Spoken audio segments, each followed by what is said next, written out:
welcome to episode 25 of Love and Law. And today we are going to be talking about something that I think is pretty important that we've ourselves experienced off and on during our 19-year relationship, almost 18 years of marriage, and that is counseling, marriage counseling. And I think it's important. I think a lot of people wait until their relationship is almost to the point of no repair to seek counseling. But what do you think about the times that we have went to counseling? What's been your experience with it? Um, it definitely was beneficial. Got something out of it, but my expectation going into it, I thought it was going to immediately fix things. Well, I think most people go into counseling thinking, like I thought, there's a problem with him and you need to fix him. And he has a problem with communication, and he needs to learn how to communicate the way I like communication, the way that I understand things, and he needs to love me the way I want to be loved without really thinking about the other side of that. It was it wasn't we've had different counselors, and I think the information is as different coming from counselors because they themselves come from different schools and practice different techniques. We've tried a religious based counselor. We had the man and the woman. I think the perspective of a man that's a counselor versus a female that's a counselor, you're going to also get a different perspective as well, along with the one that was a little bit more religious than the other. Yes, the female was absolutely Christian based as opposed to the male. But you know what? The other difference between them is the male had been married for years. He was in a long term marriage, and the female was not in a relationship. I don't know if she had ever been married. I just know that she was engaged at that time. Like she was in a serious relationship and she was engaged. But if she had been married, then she was divorced. And so she has a different perspective from religion and currently not being in a relationship. She was also a black female as opposed to the male being a white male. I think that those small nuances can be big things just from the perspective that they're starting at when they give you advice. I think they both had valid points though. They did. Appreciating a male's perspective, sometimes it was a little bit more relatable to the advice that he was giving to me. I don't know how you received that. And sometimes another female's perspective sounded a little bit different. So I mean, they both had their good and, like, I don't want to say bad, but they both had their positives. What didn't you like about counseling? If anything. It wasn't that I didn't like it. It was sometimes that they would start and I felt like the issue was unresolved. Meaning we may have got to the problem in counseling, but I don't feel like we got necessarily the resolution, and we had to wait until the next session to deal with it or address it. And it was, okay, kind of go home and act like this didn't happen. Or you don't want to bring up that conversation again, rehash it, and now that's lingering for the next week or so until you go back to the counseling. That was the biggest thing that I didn't like. For me, some of the frustration that I had with counseling was I didn't feel as comfortable talking transparent and freely in those sessions when we did our sessions together, because you don't want to start what could lead into an argument. And if I'm saying certain things that I know is going to offend you, there are things that I really want to address, but if I say certain things, you would automatically be defensive because you would feel like I'm attacking you and vice versa. And like you said, when you leave there, you come there in a peaceful place, and sometimes unpacking the issues. You leave out of there hot. Yeah. Like it could be a situation that happened months ago and it was a blow up 10 argument. And when you went to counseling, you were in a good place. When you leave out, you're all over back to a 10. So, but I think it's important because you have to sometimes have those hard conversations in a place and a space where you can learn to fight fair and argue in a healthy way, or have a difference of opinion, not necessarily argue, but have a difference of opinion in a healthy way. because we can pretend like it's not an issue. Because here's the thing, if it wasn't an issue, we could go in and have a conversation about it and not leave upset if the issue was resolved. So as long as we leave it under the rug and it's not resolved, we're not arguing about it, but the underlying issue is still there. And so the resentment will probably build and resurface somewhere else at a So, time that we're not going to be in a place to have a healthy, respectful conversation. so what does fighting fair look like? What does that mean? I mean, it's a generic term, but I'm just saying to say words. Let's talk about the issue that is the issue, and not necessarily talk about just the emotions behind it. You can leave it. Let's just have a conversation and talk about whatever the issue is. If you have an issue, we're having a disagreement about a bill. Don't go off topic. Well, you did this and you did that, and start doing the tit for tat. Let's not insult each other and call names. Let's be respectful of each other's time to talk and get your point across, and listen for understanding, not to be right. Sometimes when we first start talking and we were first in a relationship, I was so focused on being right. I was right. I'm going to be right. This is my point. And when you were talking, I was formulating my response. I was already, getting my cross exam ready. I was already with the debatable questions. And I can say that from my perspective, it felt like you did the same thing. And there were times we had a conversation, and before I'm done saying what I'm saying, you would interrupt me to tell me your point of something that I said. And I think that was one of the biggest things to me that we learned about fighting fair, was to listen for the point of understanding the other perspective and not just to prepare your argument.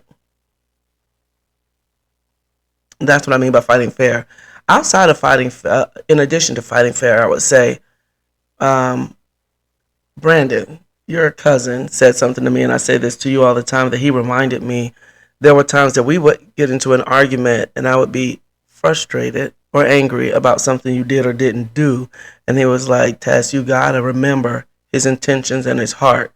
If you know that he didn't mean any, you know, harm by it, he forgot to do this. Like, he didn't try to forget. I know you're frustrated by it, but it just helped me to take it down a notch and take down my frustration a notch from a 10 to maybe a 6 or a 7, because whatever was forgotten still needed to be done. It may have caused some other ripple.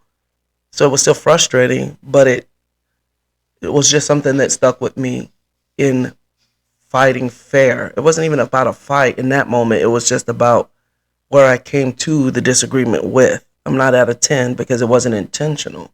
I'm just frustrated because it caused this other effect. But I didn't stop to think about whether you intended to be mean or were you intending to do something irritating.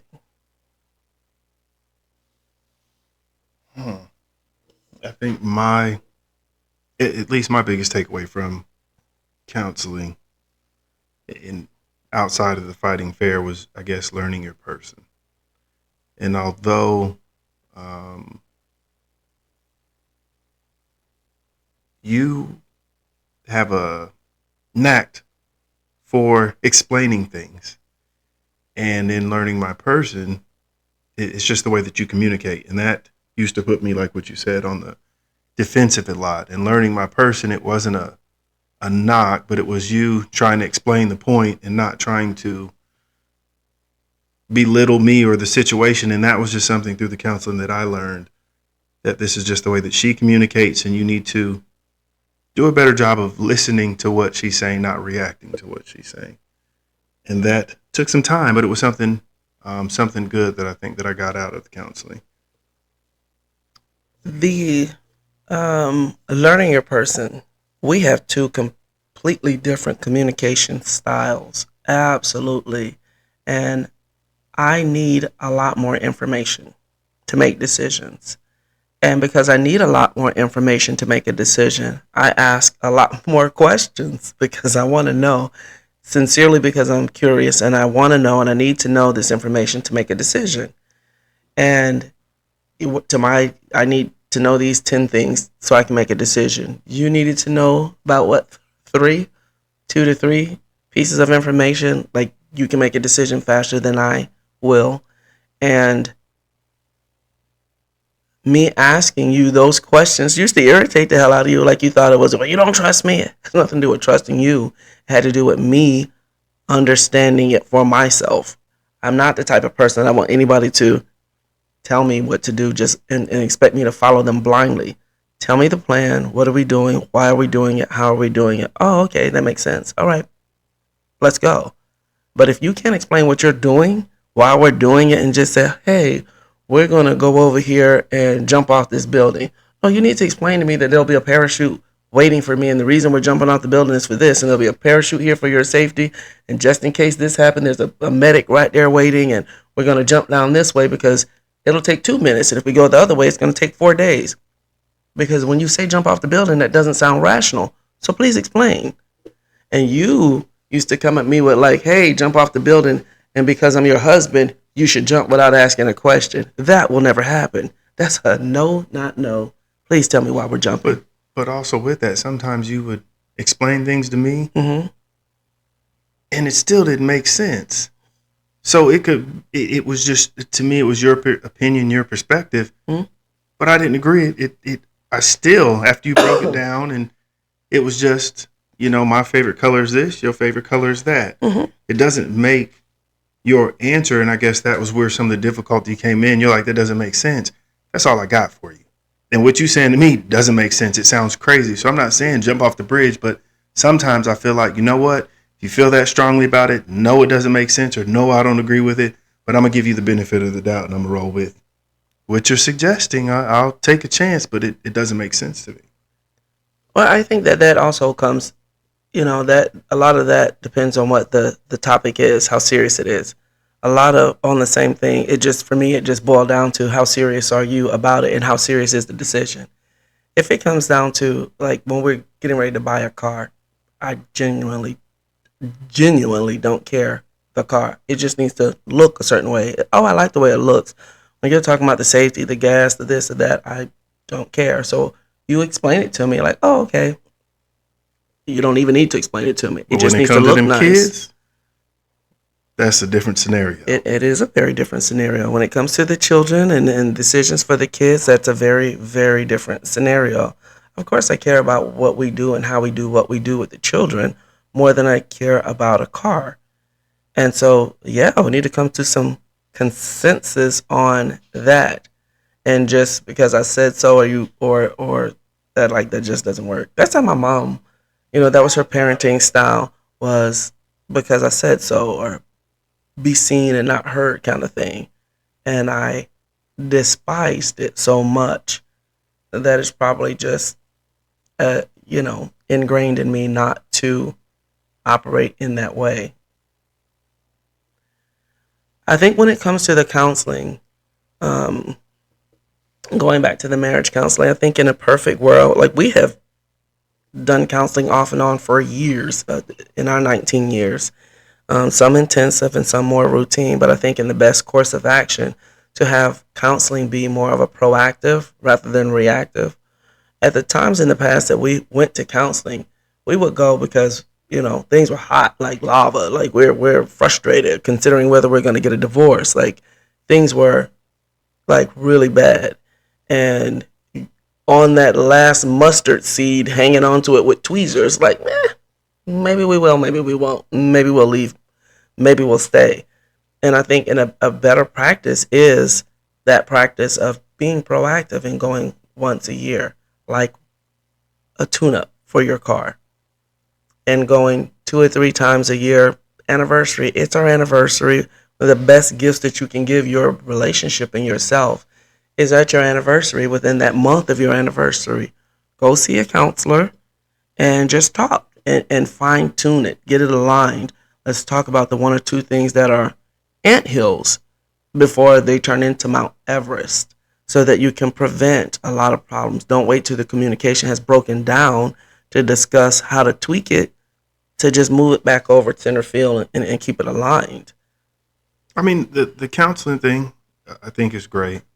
One of the other things, and I'm not trying to push church on anybody, but that was also something that additionally helped. It wasn't like I had my own personal counselor, but sometimes going to church helped resolve the issue too, and just hearing what I needed to hear. It sometimes they're interwoven and they work, I think, together, but that was also an additional thing that, although we weren't going to counseling, church helped as well.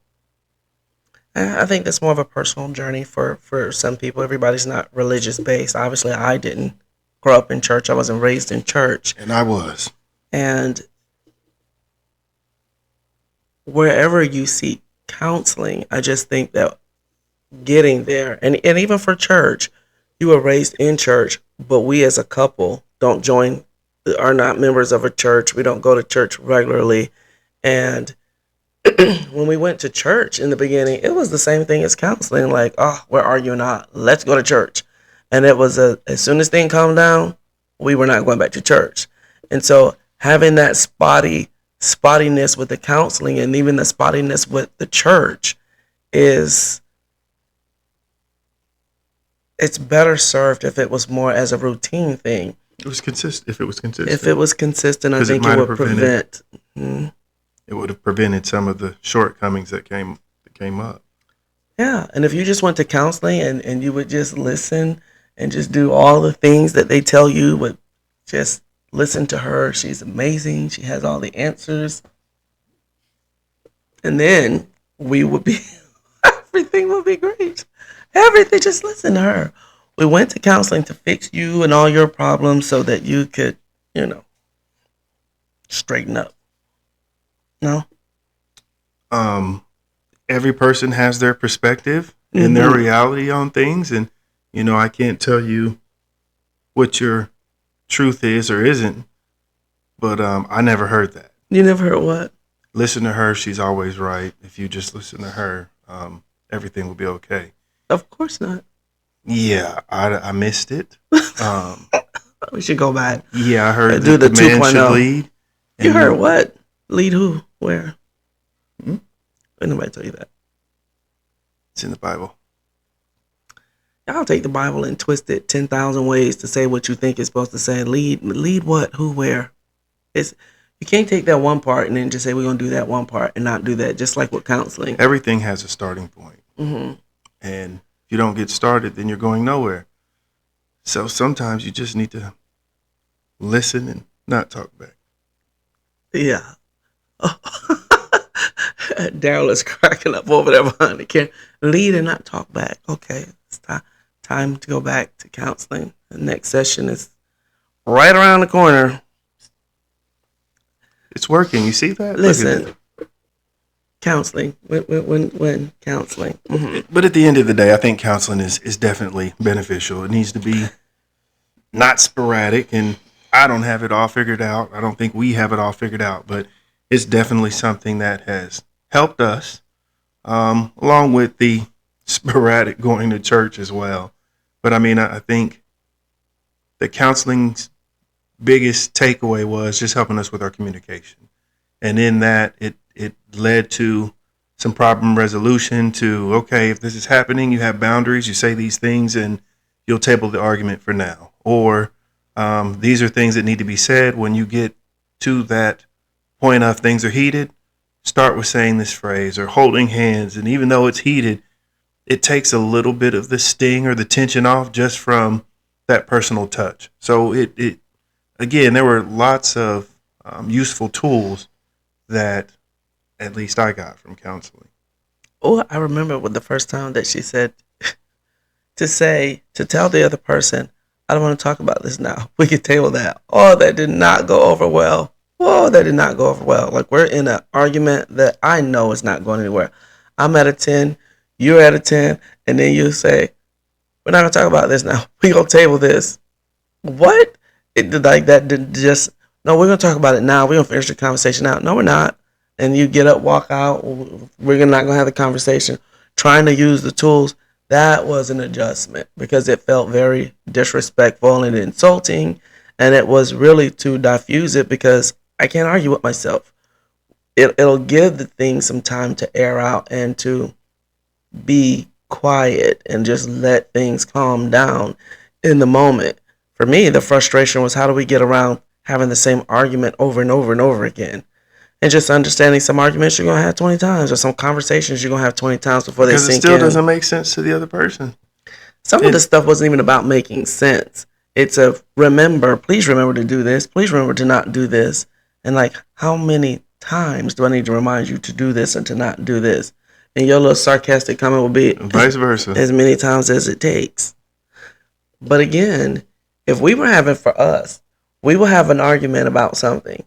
Now, and I'm saying, Charles, whatever, the microphone. Well, you did this to the cup 2 months ago. That is what I'm talking about when I say, okay, well, that's not what we're talking about. You should tell me about the cup when the cup happens, and not tell me about the cup when I'm complaining about a microphone. And just having that, how do we argue or disagree and debate and move forward in a similar fashion so that you're being heard and I'm being heard? I don't debate. That's you. You're good at it. That's so lame. You do that all the time with it. You're good at debating. Okay, I'm good at debating and I debate and you argue. That's the difference. So you can put the term on it. Like you be this innocent, docile. You're good at it. You're arguing. Boy, you argue just as much as I do. It's okay. For what makes you a great attorney, sometimes we argue and I will forget what my point was because you didn't ask me so many questions and said, well, that doesn't make sense. And I'm thinking to myself, oh, you know what? That doesn't make sense. I forgot what we was arguing about. That wasn't the point. You have your arguments and debates, I feel like, are so, there's a roadmap to them. I know if I say these couple things, then we're going to get to here. And I know I'm going to get them to say this answer, but that's not what I meant. And in that argument, you didn't, well, okay, so if up is up, right? We agree? Yes. Then if you're standing up, then it's, I don't even know how to explain it, but it ends up being that I walk into an answer that's not what I meant. So you're saying I'm arguing? Yeah, because I'm arguing because I'm frustrated because that wasn't my point. And then you're saying it doesn't make sense. Well, yeah, the way that you asked me those series of questions, it doesn't make sense. And it would just be a circle and you're like, you're not understanding me. But I didn't feel like I was being heard. And now we're repeating. You're saying if it's not understood, then we're going to repeat the same problem. I've just got to the point where I have to remind myself that you really do have ADD. And it's the truth. And I mean that because I'm a very organized person. I can articulate and say what I'm trying to say in a very succinct way. And like you said, you were like, wait a minute, but I forgot what I was going to say. And it just kind of trails off to something else and you get frustrated because that wasn't your point. But we've changed topics. We were in there having a conversation earlier today. And in the middle of having this conversation about when is it time to go? And in the middle of the conversation, he's like, that light bulb needs to be changed in the middle of the conversation. And that's what we deal with when we're having a conversation about this. And you always spin it back around to because I'm an attorney.